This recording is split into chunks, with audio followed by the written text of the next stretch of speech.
lot of nuts! Welcome back, hyenas, and no, your eyes are not deceiving you. That title is real. This is, after 2.5 years, the return of the Spodcast, episode 15, which might be surprising to those of you who remember episode 14, which was basically stop asking me to do more Spodcasts.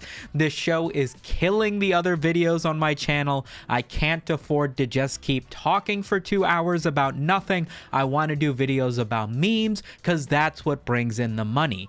Ironically, like a phoenix rising from the ashes, I set myself on fire. And now that I'm officially sick of trying to do these videos about memes to diminishing results over the course of the last 5 years, which is something we'll talk about maybe later in this video or later in a different video, but I've realized that if I'm going to take the time to just do these videos talking to a camera with minimal effort, I might as well embrace the part of my show that I have hated for so long. And so it only kind of makes sense that at the end of the day, after deciding I hated the Spodcast, I would become the Spodcast. What does this mean for you guys? Basically nothing. If you're somebody who only watches my YouTube videos to keep up to date with stuff on the internet, I'm still going to be making videos keeping you up to date with stuff that I find interesting on the internet. At the end of the day, that's in my blood. I don't really know how to do anything else, but it does give a few benefits to you guys in that every one of these episodes that you're watching here on YouTube is now a podcast, which in simple terms means I will be uploading the audio-only version of the Spodcast. This is episode 15 to Apple Podcast, Spotify, Google Podcasts, and wherever else you find it. There will be a link in the description, as there will usually be.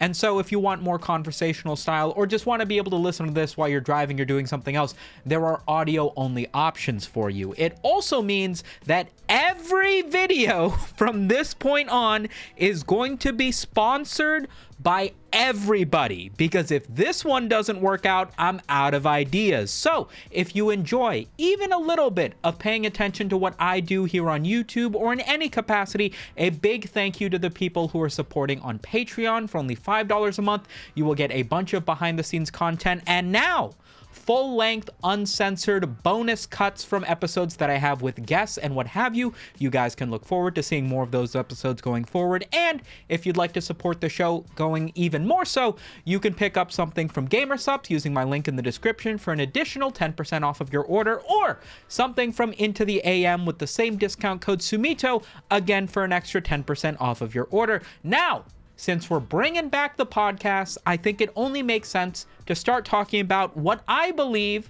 is the crux of podcasts. Let's start as self-aware as we possibly can. My hottest take that I could think of in the half hour I decided to do this is that I think that big behind-the-scenes personalities should not be guests on podcasts. Let me explain. Obviously, as if I would ever shut up when it comes to talking about MrBeast. I think the biggest example of this, the most notorious example of this, is MrBeast.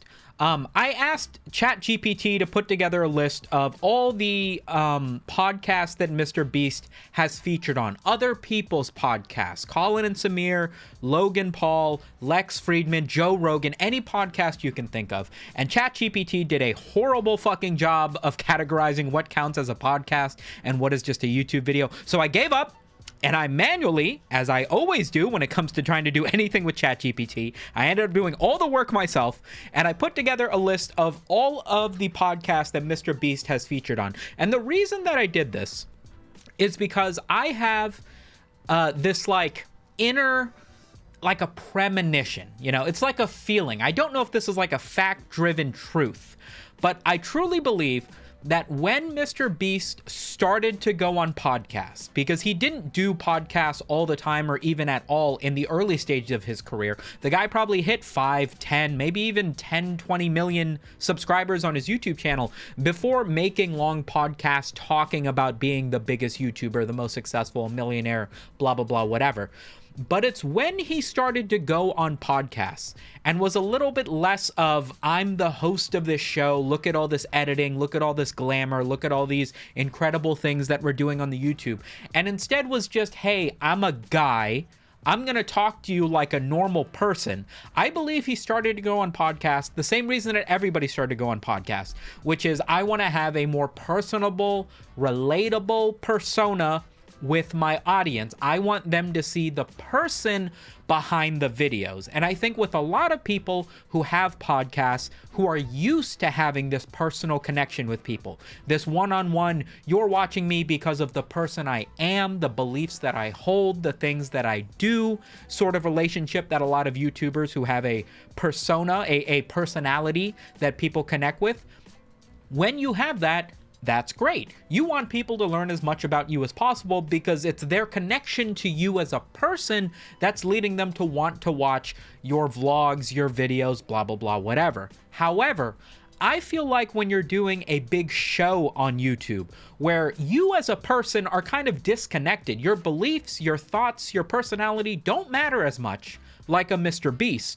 Whereas the show itself, you're just presenting something that you think is interesting. You don't have any personal ties. You're not deeply passionate about giving away a private island. You're doing it for the views and you're putting your face in front of it so that that face collects the money from those views, right? And I think when you're that sort of creator, and you go on a podcast which doesn't care about any of that. There's no fast editing. There's no hypercuts. There's no retention in a podcast. They have bits to try to keep it interesting, but at the end of the day, when you're talking for an hour or two, that can't be scripted and highly cut and polished, right? They're going to get down to the id of you as a person.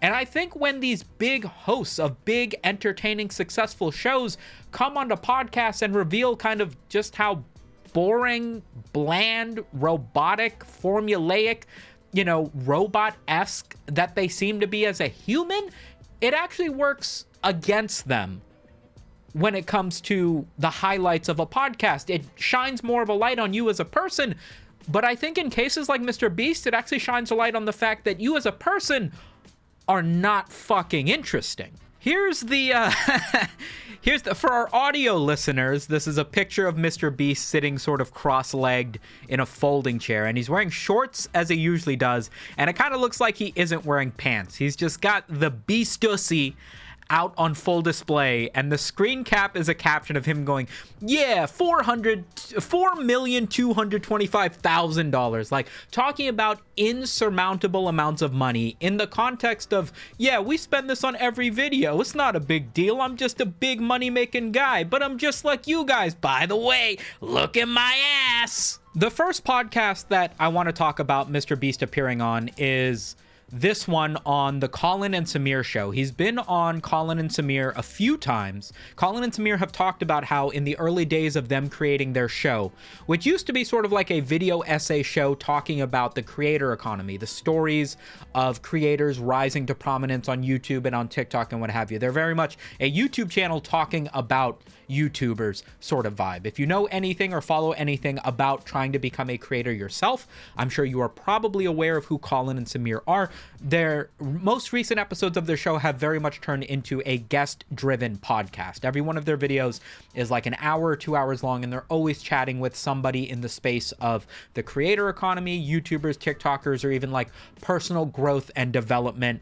As you know, every YouTuber who makes it big is basically an entrepreneur and a small business. One of their early videos, they were talking about how MrBeast noticed their videos early and reached out to them and talked to them about, hey, I think your show is great. I think you guys could make some changes. I think you have the potential to become this very big, very large show and what have you.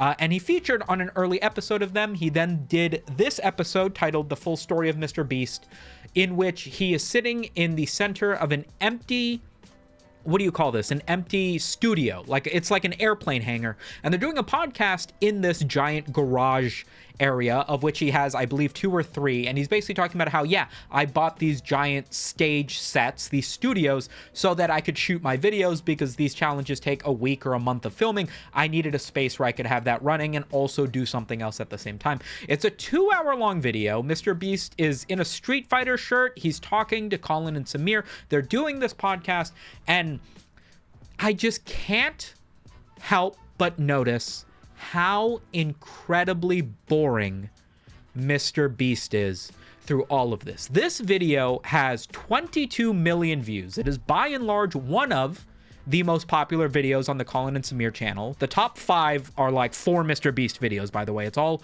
other videos that he's done with them. He's done a few different interviews and what have you. And despite, I'm going to read through some of the topics, some of the chapters here. How much MrBeast studio costs. That's the studios that they're in. MrBeast history with spending money. Discovering his old videos. How MrBeast hired people. MrBeast team. Meeting MrBeast camera. MrBeast versus PewDiePie. MrBeast versus influencer boxing. Why MrBeast dropped out of college. They have 2 or 3 dozen topics on this podcast where they are talking about all of these different aspects of the creator economy through the lens of MrBeast's interpretations of them. And to his credit, some of them, he does provide a little bit of valuable insight, as only the largest YouTuber in the history of YouTubers would be able to provide. Questions like, how much money do you spend? And he goes, oh, I don't know, like $30 billion every second of recording, and we record 30 hours of footage every hour. And they're like, wow, that's crazy, MrBeast. And then they're like, MrBeast, how many videos do you make? And he's like, it takes about an hour to make a video, so I probably make 50 hours of video every 25 minutes, and I do that the 23 hours that I'm awake. And they're like, oh, holy shit, Jimmy, that's so crazy. Jimmy, MrBeast, do you have any, do you do any other businesses? And he's like, yeah, I have 57 businesses, all of which I run at the same time while I'm sleeping, because when I'm sleeping, I don't make videos, so I work on businesses. Like, the fucking answer, I implore you. I wish I had the editing prowess to go through all these podcasts and highlight every single one of them. But literally, listen through any podcast MrBeast has ever been on and tell me he doesn't answer like a politician just lying. I'm sure they're true. I'm sure he's not lying. Maybe he really is this interesting spending this much money. But like, they ask him like, hey, what does it feel like to be a creator? And he answers like he doesn't want to be put into an article that's going to try to cancel him. He answers like a fucking robot. They're like, what did you do as a kid? And he's like, YouTube, next question. And they're like, did you have any pets? He's like, YouTube, next question.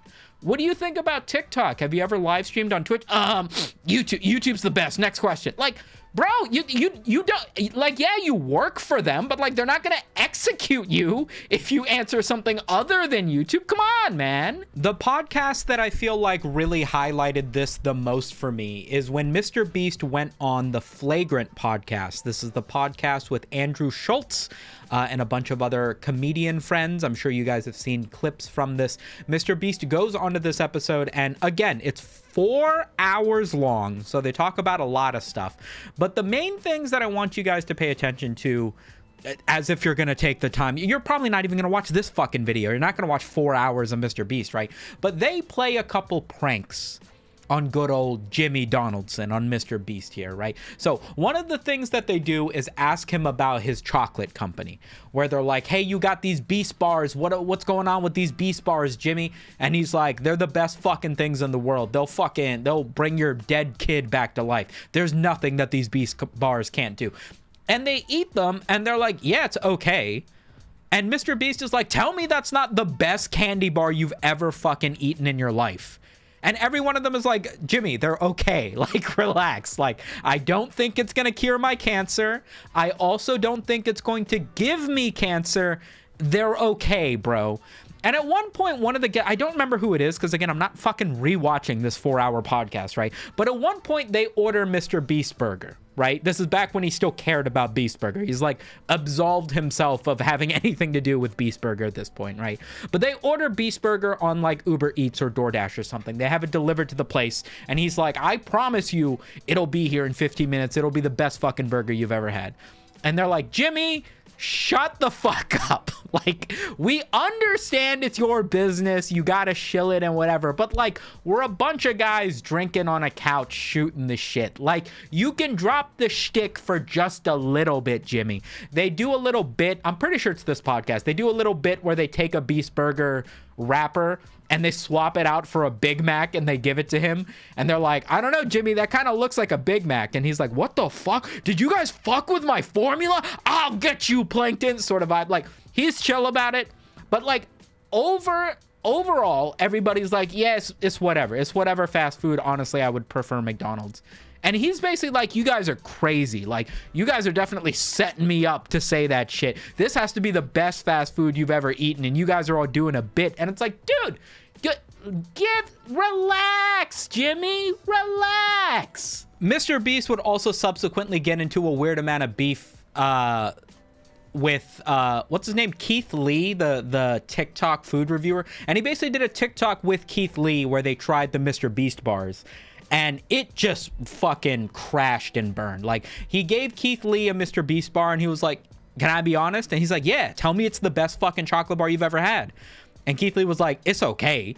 Like, I don't even know if I'd really say it's better than a Hershey bar. And MrBeast's like, oh, let me give you another one. Do you like crispy chocolate with like crispy stuff in it? And he was like, yeah, I like crispy chocolate. He's like, oh, okay, that's the problem. Fuck this. He like throws the candy bar across the room. He's like, fuck that one. I didn't know what you like. This one's gonna be the best one. And he gives it to him. And again, Keith Lee is like, I don't know, Jimmy, it's okay. It's not the best or whatever. And he's like, okay. So basically everybody in the comments of that TikTok was like, MrBeast is just trying to bully this dude into saying good shit about his chocolate bar. Like, he's very much not comfortable being in a room with another person who isn't just willing to bow down to whatever he says and agree to all of his own opinions, raising the respect for Keith Lee as a food reviewer, but also continuing to highlight this aspect of like, when MrBeast isn't holding the strings of production to how the outlook of everything is going to look, when he isn't in charge of the direction, the vocal narrative of the video that's being put out, the guy has no fucking idea how to act. And I think it's very much reflected in this entire dynamic of like, MrBeast probably is very good with working with people who work under him, but the second he goes from showrunner to just actor, when he's on an even playing field with everybody else in the room, and even though they're giving him kudos for like, hey, you do a great show or whatever, but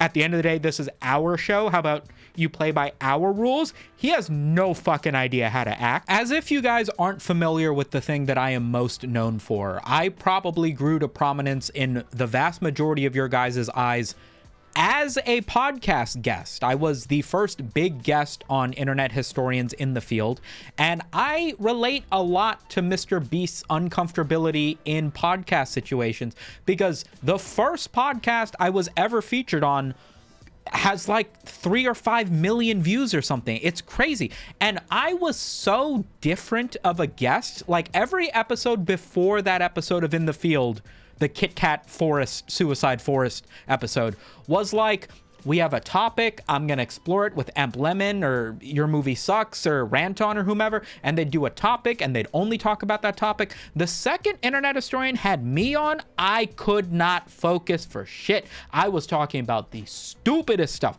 The second something funny came into my mind, I had to say it. And thankfully, because of my inability to stay within the walls that were set for me in that podcast, it worked out, and it made a completely different show that was, hey, let's just talk about funny shit with funny people. And that show is now doing fantastic, due slightly in part to my chaotic nature and my ability to make the host a bit uncomfortable in the things that we talked about. But even I recognize that, like, you still have to keep the identity of the show going. When you're in a room full of a bunch of other comedians, it's yes and. It's yes and. I'm going to ask you a question. Yes, and add to the story, exemplify the story, do a voice, make a character, give a little bit of behind the scenes, give a little bit of extra, make it so that people who are listening to you have a reason to continue listening. But in every single podcast episode, people go, hey, Jimmy, you do a 500 million views on your channel, 50 million views a video.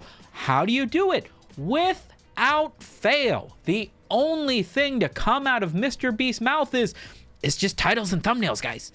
At the end of the day, it's just titles and thumbnails. You wouldn't believe it, but it's just titles and thumbnails. I spend 900 hours on my titles and thumbnails. It's like, dude, we know that's the right answer, right? We understand if you were doing an online course on how to be the biggest YouTuber, that might be the first 2 bullet points. But this is a 4-hour podcast. Can you just be a fucking human and say something interesting? My point is, despite the lengthy conversations that MrBeast gets into with these podcasts with Joe Rogan, Lex Friedman. I mean, huge fucking platforms. He answers like a politician, and it's infuriating. Watch any of these podcasts interview a different YouTuber, and when they ask them questions like, how do you make your titles, thumbnails, how do you get as many views as you do, how much money do you spend on a video, they'll give specific examples, give a small story. Here's how I started, here's where I am now, here's the way that, you know, we do our videos that makes it unique to us. Here's why I make my thing this way, my thing that way. And it's interesting to see the brainstorming, the workflow of these different YouTubers, how they have all of these different myriad ways to end up at the same goal of, I want to make the best titles, thumbnails, and ideas for my videos as possible. But with MrBeast, it is just cut cold and dry, do the best thing that gets the most clicks. And that's it. Nothing is dictated by anything else. MrBeast does not do videos where he's wearing his favorite color because he loves that color. He doesn't make a specific face because he loves that face. He doesn't do street food. He doesn't do travel. He doesn't do any of these things, not because he doesn't like it, or because he doesn't want to incorporate some aspect of his soul and personality that makes his channel different from if ChatGPT just tried to get as many views as possible. He is actually just, what if an AI tried to get the most views on YouTube as possible?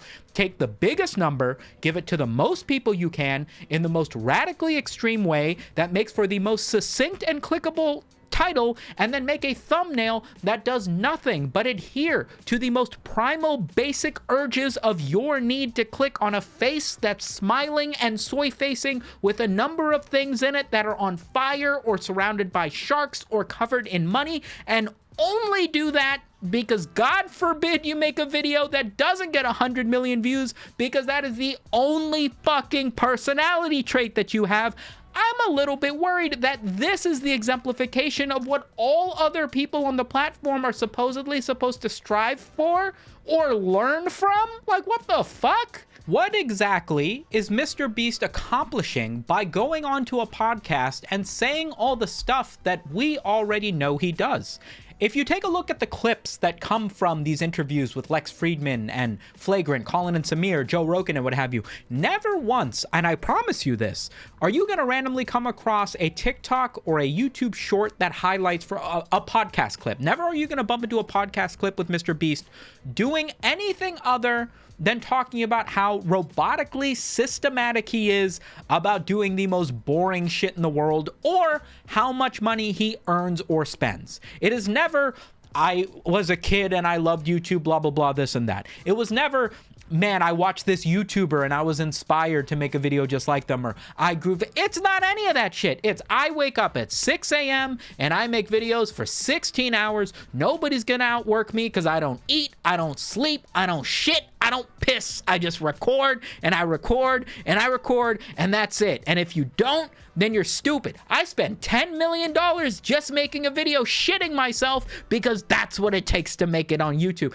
And the shit does numbers. But it's like, do we not know that already? Like, just from watching MrBeast videos, is anybody under the impression that he's doing these things because he thinks that they're interesting or creative? No. Every single one of these videos is $1 hotel versus $1 billion hotel. I survived on blank for blank number of days while giving away a Tesla. The only thing you even know him from if you are an Instagram user is that he gives away Teslas if you repost his stories. Or if you buy his merch, you have a chance of touring his chocolate factories. It is all, he is clip farming with every breath. If the guy is awake, he is clip farming. And these features on these podcasts only exist to highlight that. It's like whenever they ask him, he's thinking, how can I answer this question in a way that's going to get 1 million views on TikTok or on YouTube Shorts? If this gets taken out of context, my next 30 seconds better be something that's going to get somebody to stop scrolling. And I feel like that's a little bit insane. Now, here's the really interesting thing that I've already said, but it's a podcast. I don't know what else you want me to do. I think this has worked against Mr. Jimmy Donaldson Beast 9000, right? I don't think it behooved him to go onto these podcasts and try to show a more personally relatable side to himself, given that after being featured on all of these podcasts, the only thing we have learned about MrBeast, the person, is that he's a fucking loser. Like, is it impressive from a business standpoint? Is Lex Friedman and Joe Rogan probably impressed with his dedication to spend every waking hour on his business as a financial guru? Is Dave Ramsey going to interview MrBeast and go, you make $100 million a day and you still drive a Honda Fit? Well, I approve of that. Like, great. You earned kudos with Dave Ramsey and every other finance crypto bro. Congratulations. But that's not the reason that you're going on Colin and Samir, where they interview creators to try to make a learning table for other people to extract some information from, right? I mean, I guess technically, if the only thing you did was eat, sleep, and do YouTube, you probably wouldn't fail, right? Most people who are looking at YouTube probably have made less than 10 videos. That's the reality of it. If you go on r/newtubers, new YouTubers, or YouTube newbies, or any of this shit, everybody who is asking for advice has made 5 videos. And it's like, dude, in reality, you got to make like 100. You got to make 100 videos. They're all going to suck. And then you can start making videos that don't suck. And so perhaps the only way to get to that point is to kind of MrBeast it through your first couple years of doing YouTube. But God forbid you provide some information that's actually interesting, right? God forbid we hear something that is unique to MrBeast other than the hyperbolic time chamber of training to do YouTube at 10 times gravity and then coming back to Earth and suddenly being better than everybody else who isn't working them. You know what I mean? It's like, if you wanted to, imagine you talk to somebody who was a millionaire and you were like, wow, I'm making 50 grand a year and you're making $1 million a year. What's your secret? And they told you, oh, I work 160 hours a week. You know how you work 40 hours a week? I work 4 times as much as you, and I make way more money. Just do that. Just do that, stupid. What the fuck's wrong with you? There is no secret. Anybody could do this. Just don't do anything else. Just work unreasonably hard, down to the bone, and perhaps you can have a shot at making the sort of money that I do. Was that helpful to you? I'm glad to hear that. Buy my merch. MrBeast is not the only example of this. As I stated, sort of generally, I mean anybody who sort of curates a show. Another example that I noticed was this interview with Daily Dose of Internet, a YouTuber that I'm sure you're familiar with. If you've ever watched a Twitch stream, you've probably watched several of his videos. Daily Dose of Internet does this narration, short explainer of all the viral clips from the previous week. And he does this episode with Anthony Padilla on, I guess it's not called Anthony Padilla anymore. It's called Smosh Alike. I guess they got the Smosh name back, so they're rebranding it. I didn't notice that until just now. But he does this episode where, you know, Anthony Padilla does I Spent a Day with Blank, some YouTuber, some person who has some interesting aspect of themselves. And he did an episode with Daily Dose of Internet, which I think for a lot of people was the first time they ever saw this guy's face and saw him talking outside of just doing the introduction and the explainers of a show. And this episode is very well received. Nobody's bitching about this episode. There's no drama about this episode. But when I first saw this episode 2 years ago, I couldn't help but sort of hyperfixate on the way that he makes his videos. In this video, Daily Dose of Internet talks about the fact that he was close to quitting doing the channel because it wasn't doing the views that he wanted to. And it was when he started making YouTube shorts that he started getting a stupid amount of views and way more subscriber growth. And I couldn't help but think to myself, like, dude, you have millions of subscribers watching you put together 5 or 6 clips of stuff that you don't show your face. You barely need to edit anything. Like, who cares if you're stagnating in subscriber growth? Like, you could very easily keep this going and go get a full-time job. Like, this is free money, free real estate as far as I'm concerned. Even at that size and that limit, like if you disappeared off the face of the earth, or if you made a video that was like, I hate all blank people, it would affect you zero, because there's no tie between the YouTube channel and yourself as a person, as a face or whatever. Like, it's so low risk. Why would you ever care about the numbers? I don't know, something about that rubbed me the wrong way. But he goes on to say that he pays everybody that he uses the videos for. He always makes sure that he gets permission to use the videos. He's got an entire team of people scouring, trying to find original sources and interesting things to try to make the best videos and whatever. Overall, very positive aspects. in the comments and what have you. And this might be just because I don't really watch that much Daily Dose of Internet, or I've got a real snarky cynicism about channels that just sort of combine a bunch of other viral things on the internet and provide little to no commentary, effort, whatever. You know, that might just be a me thing. But I absolutely interpreted this as sort of like, I don't think you needed to come in front of the camera. I feel like it worked out a little worse. Like, it's great to hear that you pay for every clip and you take down anything in case people say this or that.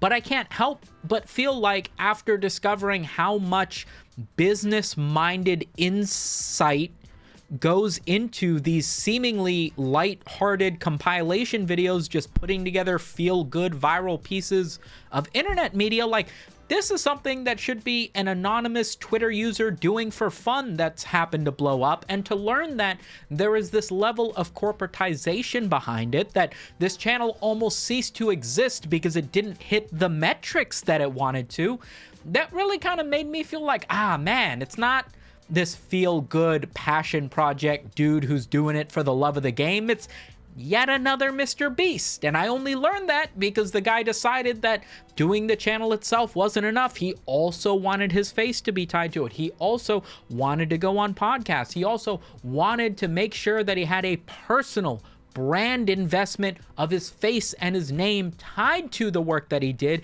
It's not enough to have the money and the notoriety if it isn't directly tied to me, sort of vibe. Last example that I think is a little bit more nebulous, but I feel like as a result sort of ties together what I'm talking about here, is Dream, where 2 years ago, maybe close to 3 years ago at this point, Dream did his mask reveal, his face reveal, where he removed the mask. This was a faceless content creator making Minecraft speedrunning and Minecraft videos that were doing 40, 50, 60 million views. Gigantic creator. Decided it was time to do a face reveal, which of course went on to become incredibly viral because of how much people memed on it. And not even 1 year later, he would upload a video titled "Bye from Dream," where he basically said, "I'm putting the mask back on." Now, this could be that Dream faced a tremendous amount of backlash in taking off the mask and making such a big deal out of something that nobody gave a shit about. But if you go back and watch the original video where Dream does his face reveal, he says that the reason he wanted to is because he wanted to be more of a personality. He was tired of being a behind the camera, nobody knows who I am sort of individual, living this incredibly secluded life where he had to go to the dentist a town over in hopes that nobody recognized his voice or whatever.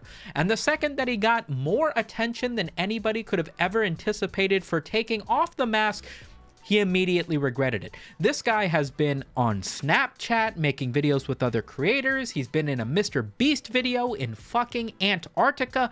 He took "I'm showing my face now" to millions, tens of millions of new people. He got exactly what he wanted. And what happened subsequently afterwards? He fucking hated it.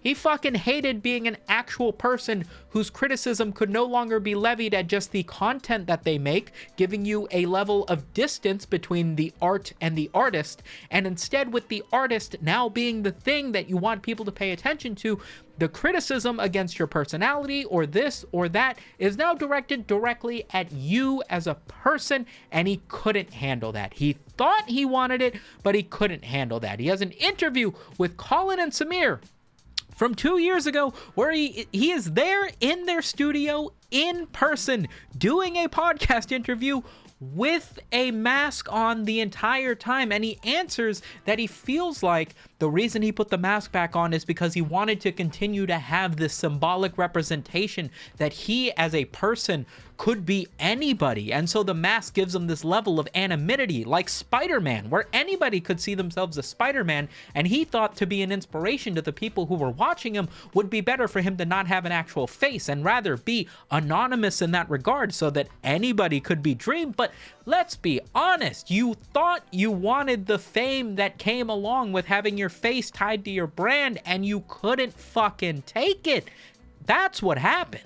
My point is a little bit less that big YouTubers shouldn't go on podcasts. It's that more so there is a talent that comes with having your face on the internet to represent you as a person. Obviously, it has its benefits with that you are your own branding and people can relate to a face better than they can a character. But that face is you. Your face doesn't represent anything other than your true personality and self as a human. And if that true personality seems to be devoid of the entertaining personality and or any of the personable aspects that people relate with, in the case of MrBeast or Dream or whomever, then you haven't really built that same audience to appreciate what you do as a person. You know what I mean? Like take a look at, like, I don't know, the movies of Quentin Tarantino, and then be like, oh, those movies are great, he's a great director. And then look at Quentin Tarantino and be like, he doesn't exude, I am a perfect artist, I can make groundbreaking, generation-defining pieces of art. He kind of just comes off as sort of like a rude old man in every interview that I've seen with Kanye West. You know, the second that it's like, hey, I'm Kanye West, the producer, the music guy, it's like, this music is banging. But the second it's, I am Kanye West, I am the thing that you're supporting, well, now I have to also agree with everything Kanye West does, and I really fucking don't. Tesla was chill while it was Tesla, the great innovating, you know, electric car company. But once Tesla became, Elon Musk, it's like, fuck, I didn't sign up for that. You know what I mean? There are a lot of people on YouTube that I feel like just don't understand that people didn't necessarily sign up for you. If you have millions of people watching your content and your content is incredibly independent in whatever regard compared to you as a person, you can't just immediately switch it and go, I love MrBeast videos, therefore I love MrBeast, if MrBeast doesn't exemplify all the things that the MrBeast video does. And if the videos are feel good, entertainment, you know, generates curiosity, blah, blah, blah, whatever, and then MrBeast as a guy is just, I just work 16 hours a day and I don't pay attention to anything, I have zero hobbies. It's like, there's two things I want to exit with that I think about a lot is that I find it incredibly interesting that the examples that I have in this video are very, very large content creators. This is MrBeast, Dream, Daily Dose of Internet, and there's probably a bunch of other examples that I didn't think of off the top of my mind. These guys have millions of dollars that they're making every year, hundreds of millions of views. These are big brand recognized names in the YouTube space.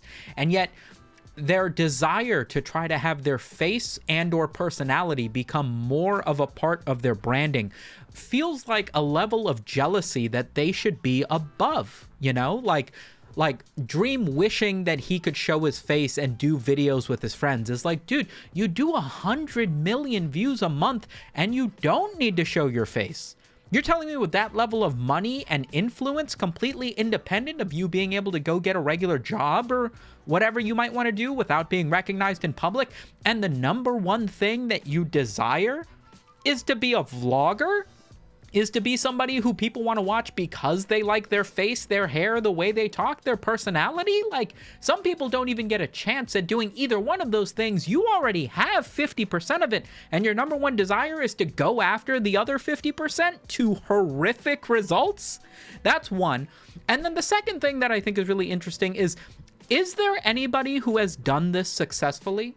Is there anybody whose personality doesn't exist in their channel? They are literally just the host or the narrator of something they do online and then have come forward as an individual and it has been good. People have been like, yeah, I love this guy as a person. Now I also want to follow them as a person, because I can only think of bad examples. I can only think of MrBeast making videos, and then when he started going on podcasts and trying to be this person, this individual who can give you advice on YouTube, blah, blah, blah, and everybody started hating him. J.K. Rowling is an artist, great books. J.K. Rowling is a person trying to garner a following with her own personal takes. Not my top 10 people, if I'm going to be honest, right? I have to imagine there's a few people who have gone from doing a show to having a personal brand. But like when I think of behind the scenes channels of stuff, I'm thinking like if Summoning Salt suddenly started doing videos where he was just talking about his personal life or vlogging his favorite video games, I guess maybe Scott the Woz, when I watch a podcast on his second channel, he still seems like the Scott the Woz I watch on the main channel, but I still don't feel like he's made a dedicated effort to go from the Nintendo guy to just, hey, I'm Scott the Woz, let me talk about something else unrelated. Let me know down in the comments. Do you have an example of somebody who has done this successfully? And do you also feel like podcasts have this unique ability to really wear somebody down to their personality, their true personality, not just what they show on camera, for better or for worse? I'm curious to know what you guys think. Also, thank you for making it to the end of the first podcast episode in over 2.5 years. This is probably what the show is going to look like going forward. Or maybe it fucking won't. I can't predict the future. But hey, if I guest star on the podcast, maybe we'll learn more about me than I ever could have anticipated. Extended version on the Patreon, probably. Maybe not. I don't know yet. Sometime in the future. Gamer Sups into the AM. Remember to subscribe. I'll catch you guys on the next one. Peace.